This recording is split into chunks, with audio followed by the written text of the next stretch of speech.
Picric acid phenol থেকে তৈরি করা খুব উপকারী একটা যৌগ, কারণ এটা দিয়ে আসলে বোমা বানানো হয় বা যে কোনো ধরনের এক্সপ্লোসিভ তৈরি করা যায়। তো কীভাবে পিক্রিক অ্যাসিড বানানো হয় সেটা আমরা এখন দেখব।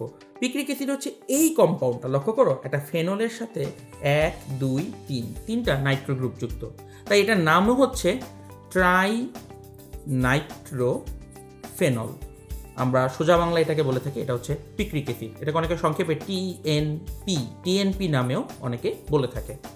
তো পিক্রিক অ্যাসিড বানাইতে হলে তোমাকে প্রথমে একটা ফেনল নিতে হবে। এখন লক্ষ্য করে দেখো, ফেনলের সাথে তিনটা নাইট্রো গ্রুপ যুক্ত করতে হবে। সেই পুরনকালের লেকচারে আমরা পড়ে এসেছি নাইট্রো গ্রুপ যোগ করার ওয়ে হচ্ছে নাইট্রেশন করা। নাইট্রেশনের জন্য কি দিতে হয় আমরা জানি, নাইট্রিক অ্যাসিড আর সালফিউরিক অ্যাসিডের মিশ্রণ দেওয়া হলে নাইট্রেশন হয়। তো যেহেতু ফেনল হচ্ছে একটা অর্থপ্যারা নির্দেশক, তো প্রথমে তার অর্থ পজিশনে আর প্যারা পজিশনে একটা নাইট্রো তৈরি হবে। তাহলে এটা তৈরি হচ্ছে শুধুমাত্র নাইট্রোফেনল, কিন্তু তোমাকে তো তিনটা নাইট্রো গ্রুপ যুক্ত করতে হবে। তার মানে তোমাকে এই নাইট্রেশনটাকে কয়েক স্টেপ ধরে চালিয়ে নিতে হবে। তুমি সেকেন্ড স্টেপ করলে এবার অর্থতে তৈরি হলে পরের স্টেপে প্যারাতে আবার নাইট্রো গ্রুপ যুক্ত হবে। তাহলে লক্ষ্য করো, তার আগের অর্থ গ্রুপটা আছে, এখন আবার প্যারাতেও নাইট্রেশন হলো। তারপর তুমি এটাকে আরও একবার নাইট্রেশন করো, তার মানে তুমি আরেকবার নাইট্রিক অ্যাসিড এবং সালফিউরিক অ্যাসিডের মিশ্রণ দিবে। তাহলে এখন আলটিমেটলি তৈরি হবে 2,4,6 ট্রাইনাইট্রোফেনল বা পিক্রিক অ্যাসিড। কিন্তু এই পুরো আলোচনাতে একটু কথা আছে যে এই নাইট্রেশনটা করা কি এত সহজ হবে? কথা হচ্ছে না, কারণ প্রত্যেকটা স্টেপে টেম্পারেচার চেঞ্জ করতে হবে। এটা 30 ডিগ্রি হলে পরেরটাতে 60 ডিগ্রি, আর পরেরটাতে দিতে হবে আরও 100 ডিগ্রি।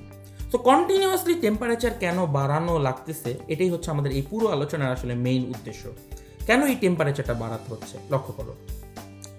এই কম্পাউন্ডটা ছিল ফেনল, যেটা প্রথম বিক্রিয়ায়। দ্বিতীয় বিক্রিয়ক হচ্ছে নাইট্রোফেনল। 3 নম্বর স্টেপে হচ্ছে ডাইনাইট্রোফেনল। তার মানে এক্সট্রা একটা করে নাইট্রো গ্রুপ আসতেছে।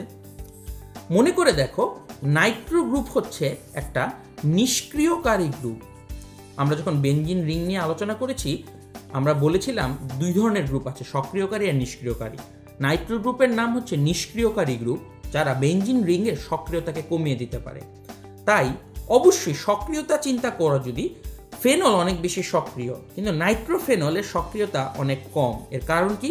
এখানে একটা নাইট্রো গ্রুপ আছে, সে ফেনলের ইলেকট্রন টেনে নিয়ে গিয়ে এর সক্রিয়তাকে কমিয়ে দেয়। এখানে 2টো নাইট্রো গ্রুপ আছে, তাই ফেনলের ইলেকট্রন টেনে নিয়ে সে সক্রিয়তাকে আরও কমিয়ে দেয়। তাই ফেনলের সাথে রিয়াকশন করানো খুব সোজা, তাই মাত্র 30 ডিগ্রিতে রিয়াকশন ঘটবে। নাইট্রোফেনলের সাথে রিয়াকশন করানোটা একটু কঠিন, কারণ নাইট্রো গ্রুপ জিনিসটাকে নিষ্ক্রিয় করে দিয়েছে, তাই তখন টেম্পারেচার 60 ডিগ্রিতে নিতে হয়। আরও এক স্টেপ গেলে 2টা নাইট্রো গ্রুপ থাকলে রিয়াকশন করানো হচ্ছে সবচেয়ে টাফ, কারণ 2টো নাইট্রো গ্রুপ অনেক বেশি নিষ্ক্রিয় করে দেয়, তখন তাই টেম্পারেচারটা তুলে ফেলতে হয় 100 ডিগ্রি পর্যন্ত। সো পিক্রিক অ্যাসিড তৈরি করার পদ্ধতিটা হচ্ছে নিষ্ক্রিয়কারী মূলকগুলোর গুরুত্ব বোঝার একটা খুব বেস্ট এক্সাম্পল। আর এই পিক্রিক অ্যাসিডের আলটিমেটলি রিয়েল লাইফ ইউজ হচ্ছে বিভিন্ন রকম বিস্ফোরক দ্রব্য তৈরিতে আমরা পিক্রিক অ্যাসিড ব্যবহার করে থাকি।